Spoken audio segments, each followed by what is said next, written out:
നമസ്കാരം. നമസ്കാരം. ലേഡീസ് അവറിന്റെ ഒരു പുതിയ എപ്പിസോഡിലേക്ക് എല്ലാ കൗമുദി ടി വി പ്രേക്ഷകർക്കും സ്വാഗതം. സുസ്വാഗതം.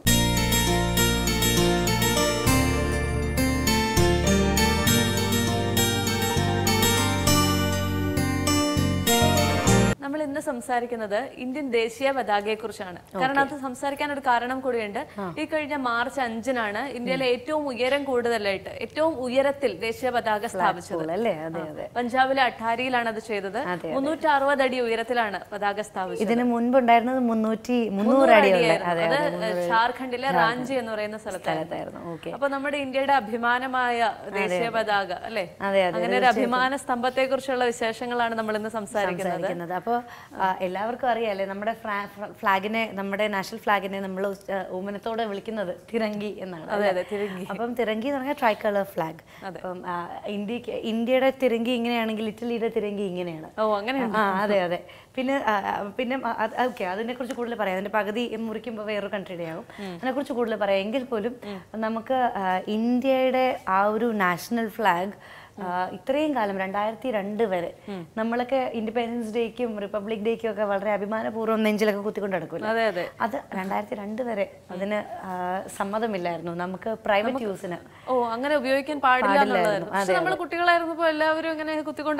2002-ലാണ് നവീൻ ജിണ്ടാൽ എന്ന് പറഞ്ഞ ഒരാള് സുപ്രീം കോർട്ടിൽ ഒരു അപ്പീൽ കൊടുത്താണ് നമുക്ക് പ്രൈവറ്റ് യൂസ് ലീഗലായി.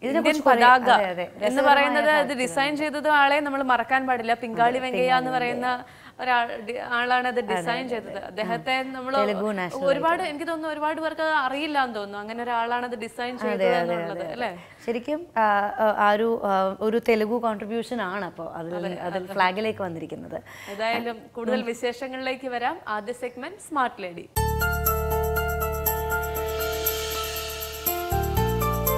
നമസ്കാരം, എൻ്റെ പേര് എൽസി റിമോൾഡ്. ഞാൻ പെരുമ്പിള്ളിയിൽ റോസ് ഫാബ്രിക്സ് എന്ന പേരിൽ ഒരു ടെക്സ്റ്റൈൽ ഷോപ്പ് നടത്തുകയാണ്.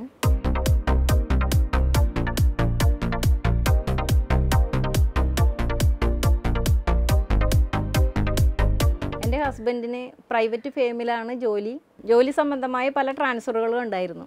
ആ സമയത്ത് ജോലി വിട്ടു പോകണമെന്ന് ഉപേക്ഷിക്കണമെന്ന് തീരുമാനിച്ചത് കൊണ്ടാണ് ഞാൻ ഈ ബിസിനസ് തുടങ്ങാൻ എന്നെ പ്രേരിപ്പിച്ചത്. അപ്പോൾ എന്ത് തുടങ്ങണമെന്ന് എനിക്കൊരു ഐഡിയ ഉണ്ടായിരുന്നില്ല.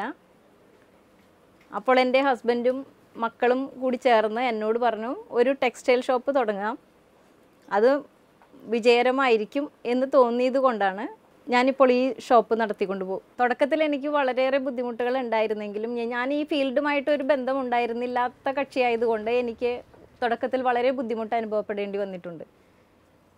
എന്നാൽ അതിനെയെല്ലാം തരണം ചെയ്ത് ഇന്ന് ഞാനൊരു നല്ലൊരു ബിസിനസ്സുകാരിയായിട്ട് വളർന്നു. അതിൻ്റെ എല്ലാം പിന്നിൽ എൻ്റെ ഹസ്ബൻഡും എൻ്റെ മക്കളും എന്നെ സഹായിച്ചിരുന്നു. പല സ്ഥലങ്ങളിലും പുറത്തു പോയി സാധനങ്ങൾ, തിരുപ്പൂർ, കോയമ്പത്തൂർ, ചെന്നൈ, ബാംഗ്ലൂർ എന്നീ സ്ഥലങ്ങളിൽ നിന്നെല്ലാം സാധനങ്ങൾ വാങ്ങി ഞാൻ ഈ സംരംഭത്തെ വിജയിപ്പിച്ചിട്ടുണ്ട്. തുടക്കത്തിൽ എനിക്ക് വളരെ ബുദ്ധിമുട്ടുകൾ അനുഭവപ്പെട്ടത് കസ്റ്റമേഴ്സിനോട് എങ്ങനെ പെരുമാറണം, എവിടെ നിന്ന് സാധനങ്ങൾ വാങ്ങിക്കണം എന്നതിനെക്കുറിച്ച് എനിക്കൊരു ഐഡിയയും ഇല്ലായിരുന്നു. പക്ഷെ കാലക്രമത്തിൽ ഞാൻ 6 വർഷമായി ഇപ്പം ഈ ബിസിനസ് നടത്തിക്കൊണ്ട് പോരുന്നു. എനിക്ക് ഇപ്പോൾ അതിനെപ്പറ്റി നല്ലൊരു അനുഭവമുണ്ട്. എവിടെ നിന്ന് വാങ്ങണം, എങ്ങനെ വാങ്ങണം, കസ്റ്റമേഴ്സിൻ്റെ രുചിക്കനുസരിച്ച് എന്തെല്ലാം സാധനങ്ങളാണ് കടയിൽ വെക്കേണ്ടതെന്നും അതെങ്ങനെ മറ്റുള്ളവരെ പറഞ്ഞ് എടുപ്പിക്കണമെന്നും കസ്റ്റമേഴ്സിനോട് എങ്ങനെ പെരുമാറണമെന്നും എനിക്കിപ്പോൾ നന്നായി ഒരു അനുഭവം ഉണ്ട്. വീട്ടിൽ എനിക്ക് നല്ല സപ്പോർട്ടാണ്. കാര്യം എന്ന് വെച്ചാൽ ഹസ്ബൻഡ് ജോലി ഉപേക്ഷിച്ച് പോരുമെന്ന സ്ഥിതിയിലാണ് ഞാൻ ഈ കച്ചവടം തുടങ്ങിയത്. അപ്പോൾ ഭർത്താവിനെ ഏൽപ്പിക്കാമെന്നായിരുന്നു. പക്ഷെ ഭർത്താവിന് വേറെ വന്നു കഴിഞ്ഞപ്പോൾ ഭർത്താവ് ഹോം അപ്ലയൻസിൻ്റെ കട തുടങ്ങിയ കാരണം ഭർത്താവ് പറഞ്ഞ്, നീ തന്നെ ഇത് നോക്കി നടത്തിയാൽ മതി എന്ന് പറഞ്ഞ് ഇപ്പോഴും ഞാനാണ് ഈ സംരംഭം കൊണ്ട് നടക്കുന്നത്. ഭർത്താവ് എന്നെ സഹായിക്കാറുണ്ട്. മക്കളെന്നെ സഹായിക്കാറുണ്ട്.